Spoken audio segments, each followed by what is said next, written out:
To Khyati connects. నేను మీ విద్య. భవిష్యత్తు అంతా విద్యుత్ వాహనాలదే అని జగమంతటికి తెలిసిన సత్యం. ఇప్పటి వరకు కేవలం హైదరాబాద్ వంటి మహానగరాలకే పరిమితమైన ఈవీ ఛార్జింగ్ కేంద్రాలు ఇప్పుడు తెలంగాణలోని మారుమూల పల్లె సీమలకు కూడా విస్తరించబోతున్నాయి. గ్రామీణ ప్రాంతాల్లో సైతం విద్యుత్ వాహనాల వినియోగాన్ని విపరీతంగా పెంచడమే కాకుండా పర్యావరణ పరిరక్షణనే ధ్యేయంగా తెలంగాణ ప్రభుత్వం ఒక విప్లవాత్మకమైన నిర్ణయం తీసుకుంది. నగరాల నుండి గ్రామాలకు వెళ్లే ఈవీ వాహనదారులు దారి మధ్యలో ఛార్జింగ్ అయిపోతే పడే ఇబ్బందులను గమనించిన ప్రభుత్వం ప్రతిష్టాత్మకంగా ప్రతి పల్లెటూరు పరిధిలోని ఛార్జింగ్ స్టేషన్లను నిర్మించేందుకు ప్రణాళికలు సిద్ధం చేసింది. ఈ నిర్ణయం కేవలం రవాణా రంగాన్నే కాదు, గ్రామీణ యువత ఉపాధిని కూడా ఎలా మార్చబోతుందో, అసలు ప్రభుత్వం ప్లాన్ ఏంటో ఈ వీడియోలో మనం పూర్తి వివరాలతో లోతుగా తెలుసుకుందాం.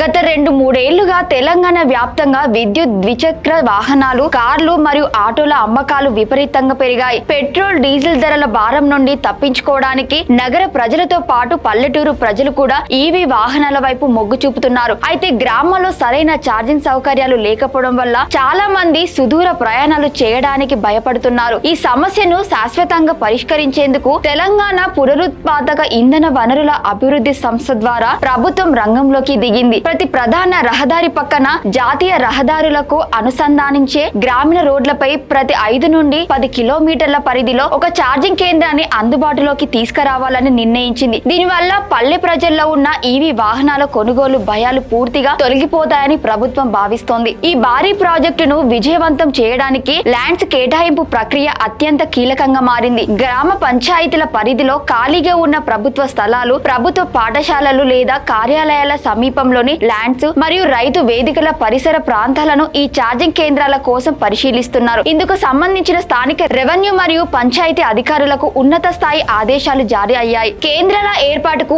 అవసరమైన నిరంతర 3 ఫేజ్ విద్యుత్ సరఫరా కోసం విద్యుత్ శాఖ ప్రత్యేక లైన్లను మరియు ట్రాన్స్ఫార్మర్లను ఏర్పాటు చేయబోతోంది. అత్యంత ఆధునిక సాంకేతికతతో కూడిన ఫాస్ట్ ఛార్జింగ్ పరికరాలను ఇక్కడ అమర్చనున్నారు. దీనివల్ల కేవలం 30 నుండి 40 నిమిషాల వ్యవధిలోనే వాహనాలు పూర్తి స్థాయిలో ఛార్జింగ్ చేసుకునే వీలు కలుగుతుంది. ఈ ప్రాజెక్టులోని అత్యంత అద్భుతమైన అంశం ఏంటంటే ఇది గ్రామీణ ప్రాంతాల్లో పెద్ద ఎత్తున ఉపాధి అవకాశాలను సృష్టించబోతోంది. ఈ ఛార్జింగ్ కేంద్రాల నిర్వహణ బాధ్యతలను స్థానిక నిరుద్యోగ యువతులకు మరియు స్వయం సహాయ మహిళా సంఘాలకు అప్పగించాలని ప్రభుత్వం యోచిస్తుంది. సదరు కేంద్రాల ద్వారా వచ్చే ఆదాయంలో కొంత శాతాన్ని వీరికి ఉపాధి భృతిగా అందించేలా ఆర్థిక నమూనాను సిద్ధం చేశారు. దీనివల్ల పల్లెల్లోని మహిళలు, యువకులు సొంతంగా వ్యాపారవేత్తలుగా మారే అవకాశం లభిస్తుంది. అంతేకాకుండా ఈ కేంద్రాల వద్ద చిన్నపాటి కిరాణా దుకాణాలు, పండ్ల రసాల కేంద్రాలు లేదా అల్పాహార శాలలు ఏర్పాటు చేసుకునేందుకు కూడా అనుమతులు ఇస్తారు. వాహనదారులు ఛార్జింగ్ అయ్యే వరకు వేచి ఉండే సమయంలో ఈ దుకాణాల ద్వారా స్థానికులకు అదనపు ఆదాయం సమకూరుతుంది. తెలంగాణ పల్లెలను కాలుష్య